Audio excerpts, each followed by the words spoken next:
Hello, my friends, and welcome back to another session with the older man. Today, we're going to hit on that very popular segment we call Let's Talk Money. Let's talk money. Let's talk money. Let's talk money. With the older man, he's got the wisdom, honey. Remember, whenever you're in doubt, always ask an older man, he'll show you the right route. Oh, the wisdom of the elders is gold. Yes.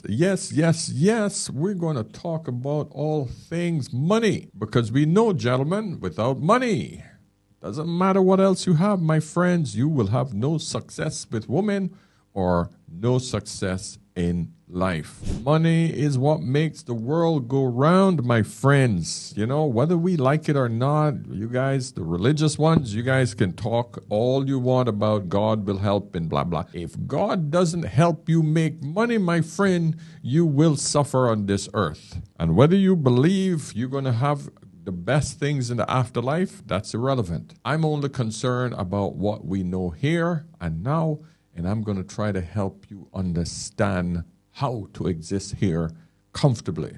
The idea behind these lessons that I give you, gentlemen, is for you to achieve financial freedom, not to get ultra wealthy. The idea is not to become a multimillionaire. If that comes, great. But I can tell you, that's freaking difficult. You got to take one step at a time.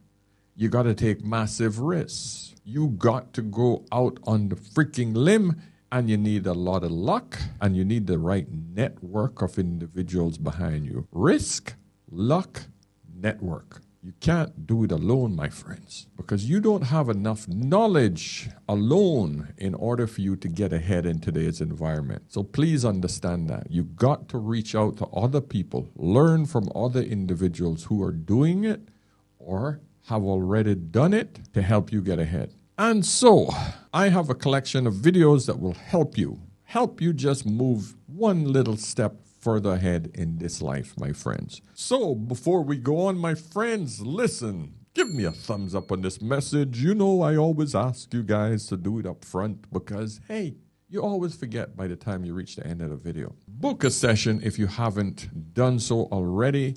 Gentlemen, you don't know what you're missing out on. All of those guys who have given me a call and had a chat, guys, not only thanking you for your support, but I really appreciate the feedback that you've given me on the fact that I did help. All right? Hey, there's nothing better than some older man wisdom, man. And of course, listen, join the membership system. We're going to get ready to launch, my friends. Let me know your interest. Just sign up just so that I can send you that email when we get ready to launch. We're almost there. Wifey's back and we can get things started soon. All right? So, my friends, let's get into the first video. This gentleman threw down some facts that I think is very important for you guys to understand. Let's have a listen. Someone asks you what you do for a living, they're really calculating how much respect they should give you. And when someone asks you where you live, they're probing to see whether you're wealthy or not. During a meal with more than 3 people, never speak private matters. During a meal with more than 5 people, never spill business. And never discuss your past with close friends, because close friends also have other close friends. The people who speak together, eat together. And guess who's the topic? Yeah, that's the only part that I did not agree with was the last part. Ooh, close friends, depend on how you define close friends. To me, my close friends are people I can trust. These are people that I can trust, and these are people who I've had history with. So I do not call people my close friends if I have not had history with them. So that means they know me and I know them. And one of the big things about having people that you have history with is that we're going to always go back to the history, the good times, the shit that we've been through together. I don't understand why he would say the last thing. Everything else, definitely. Be careful who you talk business with, but also understand that in order for you to network, you're going to have to share some of your secrets with other people. You're going to have to open up at some point in order to bring people in to help you. Always remember this one thing, because I get this a lot when I get people hesitating about telling other people about their business ideas, right? And they know that they don't have all the information. They know that they need to go out there and get help. So just short of signing an NDA, a non-disclosure agreement, right? If you're going to discuss your ideas and try to get help, you are now opening yourself up for someone else doing that idea, taking your idea and stealing it or running with it. So you always have a risk. You always have a risk of somebody else getting that idea. And listen, this has hurt me in the past because what I have done was I didn't tell anybody about it because I was afraid they'd steal my idea. And then I just sat on it because I didn't know how to proceed. The procedures of moving ahead was so slow. And by the time you look around, 1, 2, 3 years gone by, and then some random person came up with the same idea. I'll give you an example. You know the Apple, what do they call them, the tags? I had that idea like freaking 8 years before that came along. And I wouldn't discuss it with anyone, but I was trying to freaking figure out how to make this technology, how to do it. I was friends with the gentleman who actually invented a very important part of the remote control that we see today. And he was telling me, hey, that's easy. We could do that, but we got to go to China to get it manufactured. We need to get the prototype done in China, and I'm afraid of going to China and get it done because they will steal the idea. They're notorious for that. So I was stuck. So I wouldn't discuss it with anybody else. Lo and behold, 8 years on, boom, Apple came up with it, ran with it, done. So point is that you got to be careful about holding on to your ideas to the point where you literally stop yourself from progressing. I hope you understand what I'm talking about. All right, but anyway, let's go to the next one. Not naming no names, but I wish you guys knew how easy it is to fake being wealthy for the internet here in LA. A lot of those big money guys and your favorite creators don't live where you think they live. So up the street from here, we have this $100 million mansion that costs $90 an hour to rent out. A lot of creators rent that space once a week, film their content, and make it look like they live there. Rent a Lamborghini or a Ferrari, $99 an hour. It gets crazier because most people in LA have a following. Because to be a model or an actor, there's a lot of casting calls you can't go to unless you have a following. What used to happen is when you got with an agency, they would dump you a bunch of bots. Now most people realize how that damages an account, but the metrics are still there. And since most people don't know how to do that, they end up buying followers, likes, comments, shares, everything. So they can go to casting calls and keep their agency. There's even more because there's agency funded houses out here. Anyone who's part of that agency can go film there and make it look like they live there. And they encourage you to do this because it looks better for the internet. But there's even more because we also have designer rental services. It's between $300 and $800 a month, and you get bags, shoes, sunglasses, clothing, anything you need, all designer. Just wear it, get your pictures, and then send it back. As long as you don't ruin it, you don't have to pay for it. You can fully construct a lifestyle out here of wealth. And that's part of the reason we're starting to get a bunch of influencer debt resolution companies now. Like, you don't need to feel bad about yourself. Just wear the 10-cent shirt from the thrift store. Nobody cares, I promise you. Build your content around something else. You don't have to look rich to be a creator. Oh, I'm so glad that she pointed this out. Listen, man, you see me in my little t-shirts. You see me in my little studio. I could easily, guys, go and get one of my real friends with some very, very upscale properties. I have friends that are multimillionaires who will gladly host me in their homes, who would gladly let me use their Ferraris, Bentley, Rolls-Royce, McLaren. I got friends with all of this stuff. I could easily be blowing smoke up your guys' asses, showing you how amazingly wealthy I am over here in Dubai. And none of you would be the wiser. I can go downtown right now and I can get a bespoke suit made for me for less than $200 US. Tight, perfect, everything. The same damn suit would cost me $3,000, $4,000 easily in any high-end or high-scale bespoke tailoring shop. I can get these Indian guys down the road to knock it out for nothing.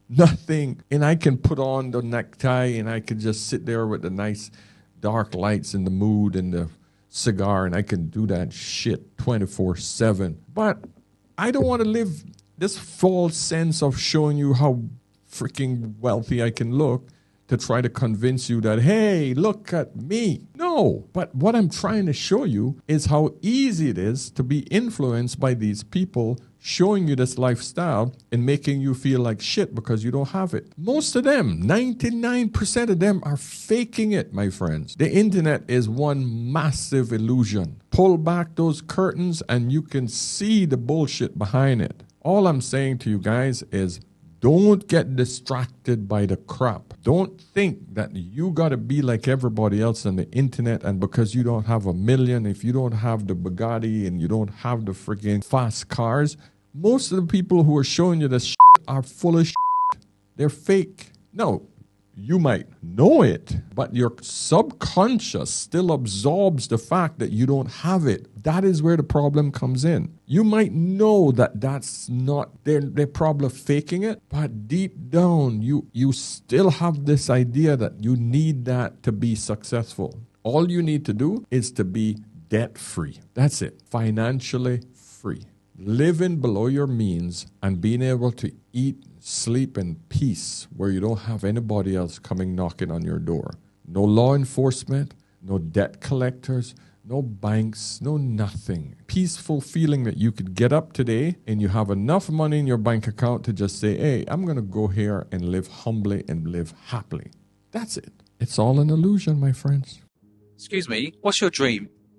What's my dream? I guess to be rich, I guess someday. How rich do you want to be? Doesn't even take that much. Maybe 2 million. And how are you going to get it? What's the tools to get to the 2 million? Keep on striving, keep on getting up every day and doing it. That's it. It's more than that, you know. You need to have a plan, because we're not taught this in school. We're not taught that actually you don't get rich naturally. Yeah, working hard does not equal success. Harder you work, the luckier you get is a lie. It's about the more risk you take, right? You're taking a risk talking to me now. I know, because you're doing your job. Yeah, you're taking a risk. That's how you get rich. You take risk, yeah? Listen, man, give you $100 because you're a decent human being and invest that money in learning how to build a business of your own, right? Build a business of your own. Don't work for someone else. You cannot scale your time when you work for someone else, yeah? If you were to start anything, you got an idea what you do?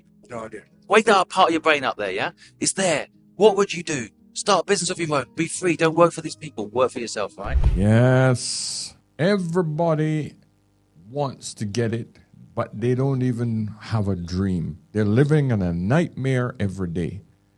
The bills keep coming. Things just getting more expensive. They're stuck mentally because they have not put any effort into learning what they would like to do or what they could do to get ahead. I'm constantly looking for new ideas. No, that's the way I think. That's the way my brain has been programmed. I try to talk to my daughters about doing the same thing. They, unfortunately, have been programmed in school to think that they need to be workers. And that's what's killing me. I know one of my daughters, my older daughter, she's going to be a worker. But I know my younger daughter, she's 15 right now, she needs to be an entrepreneur because she do not strive well with structure. She's not going to survive in the everyday environment where she has to actually go and deal with people and deal with routine of doing the same job over and over and over, because that's how I am. My older daughter is like my wife. Corporate structure, that's what makes them operate. My younger one, no, she's not like that. But the problem is she's still too young to actually focus on getting stuff done in order for her to be an entrepreneur, to be an investor. For my photography business that I had, for all the stuff that I've accumulated in equipment I no longer use, I'm trying to get her, motivate her to sell it. Just sell it. I don't care how you do it, just sell it, and I will give you half of the money that I make from it. Just trying to get her to think more entrepreneurial. I am trying to give her the tools, the knowledge, because that's what the tools are these days, in today's day and age. Knowledge is everything. This man gave this man $100 for him to go and acquire knowledge, because right now he has no idea what he wants to do. I had a gentleman, UK, not naming any names, we focused him down into getting one other thing done besides his 9 to 5, or besides his 4-day on, 4-day off job. You know who I'm talking about. You know I'm talking to you. Focus his energy down for him to actually find a digital business that he could work in, that he could start right now as a side hustle in order for him to make extra money on the side, but to ultimately build himself up to actually get himself out of the drudgery of the 9-to-5 job. 'Cause living in the UK is a nightmare right now, man. You think you guys have it bad in the US? Listen, you guys can get out of this idea, oh, Trump, Biden. It has nothing to do with that. This shit is happening all over the Western Hemisphere. The economy is rough all over the Western world, my friends. That's what you need to get out of. They're raking you over the coals with taxation and debt. The amount of money that you all are spending on debt, that is what's killing you, man. You don't see it. It's those small holes in the bottom of the bucket. And every time you put water in, meaning income, it's being sucked out the bottom slowly. And every single piece of debt that you have is just pouring out the bottom. And you all don't see it because they're small little friggin' holes. Think about it like this. Death by 1,000 cuts. That's what you all are suffering from.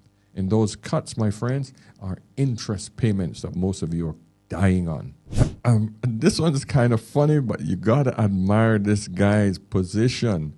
This guy's saying, hey, man, I'm going to do whatever it takes to get out of this freaking rat race and still have a roof over my head. I am absolutely speechless at this setup right now. I mean, I get being a DIYer, but on an avalanche, dude, you just built a whole ass apartment? What the fuck?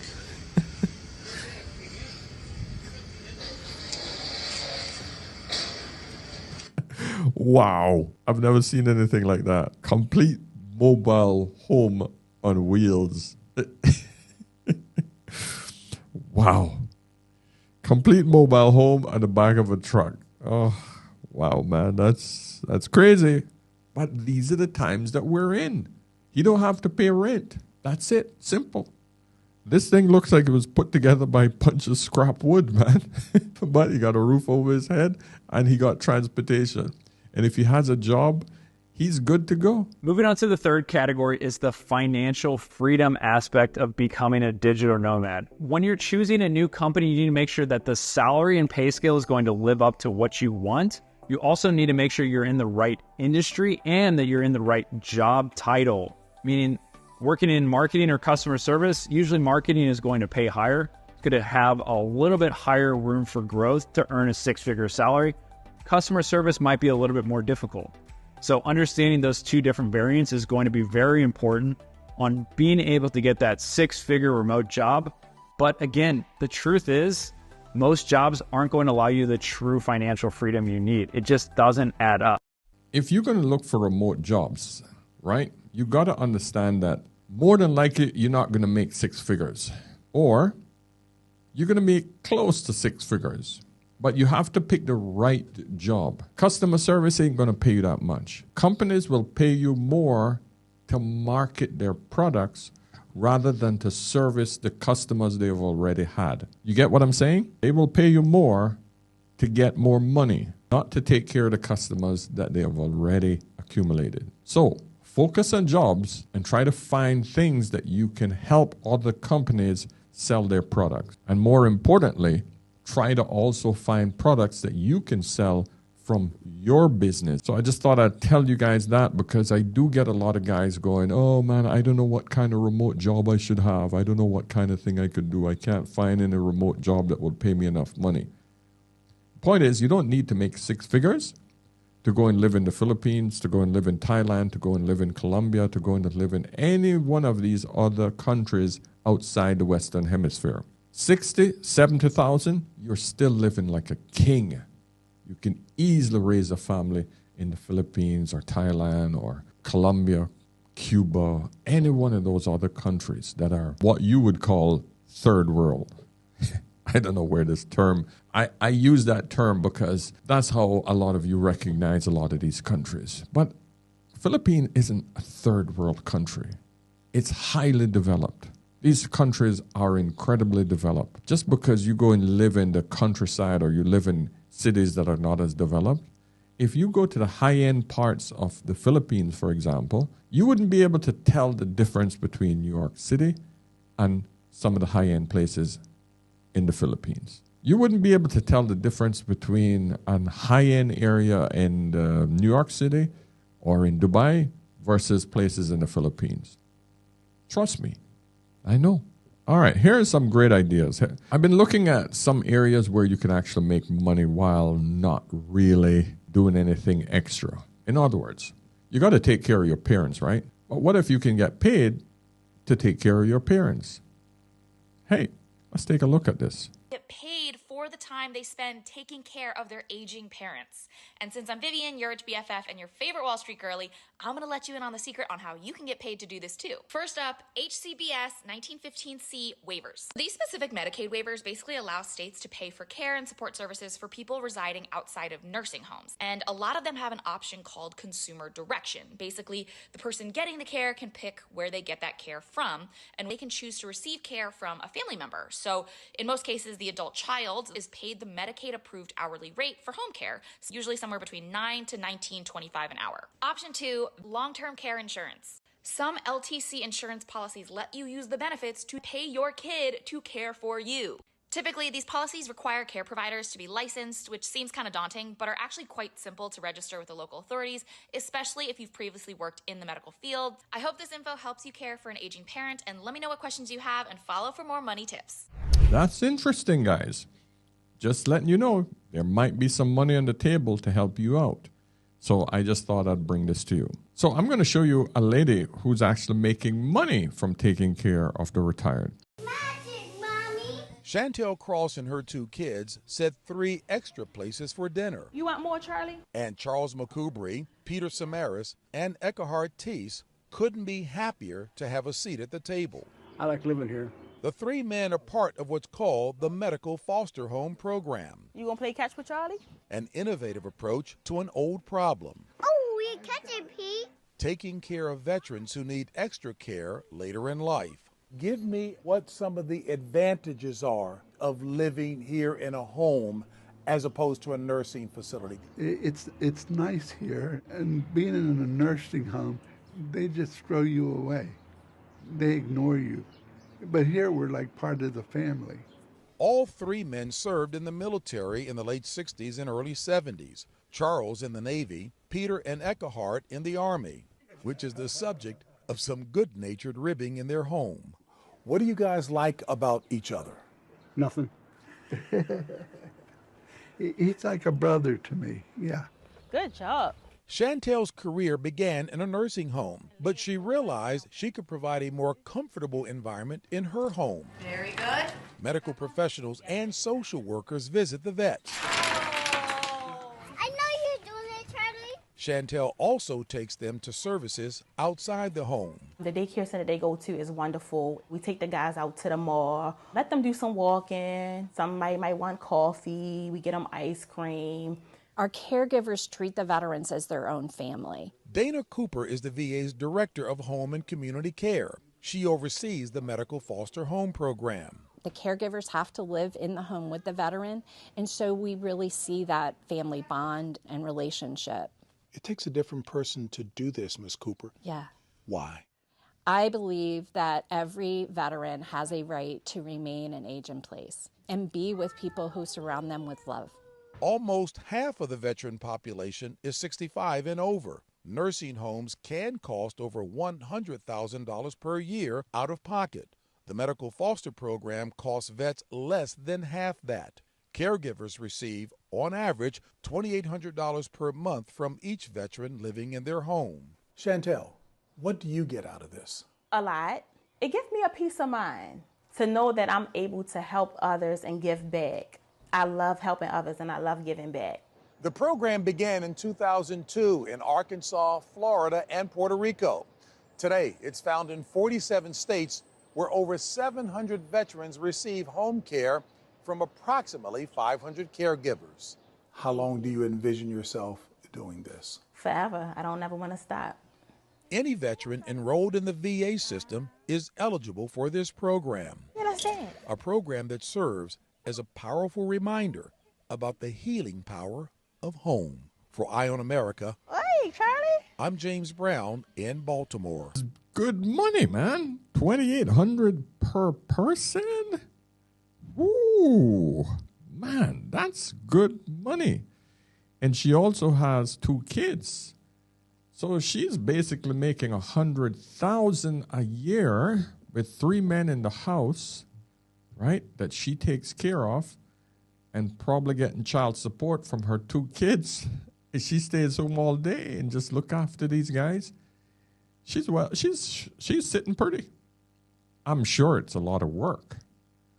But the thing is, it's much better than freaking having to commute to a job and having to deal with a boss and having to deal with all of that other crap. Because, hey, staying home, you have your kids, and you get to actually interact with some other older men. Another great idea for you ladies to look at, my friends. I'm just trying to bring you some good ideas. All right? So listen, I'm going to cut it there, my friends. I just thought I would bring you a collection of other great ideas and help to motivate you to keep going, do something different, take some risks, learn something new. That is all it's going to take to elevate you to the next level. And more importantly, get rid of your debt. If you do not do that, you don't understand what it's doing to you. Debt is what's sucking you. It is just an extra tax that you got to pay. The interest is not worth what the product was that you bought. I can assure you. Get rid of your debt. Pay it down as fast as possible, and then don't get back into debt. I'm talking about your consumer debt. Consumer debt is the number one problem. People think they need shit. If you cannot pay cash, you cannot afford it. Just remember that. All right, my friends. So if you've reached this far, come on. Give me a thumbs up on this message. Like this, please. And of course, subscribe if you haven't already. Join the membership system and or book a chat with me. So my friends, until next time, remember, whenever in doubt, always ask an older man. I'll see you in the next one. Cheers.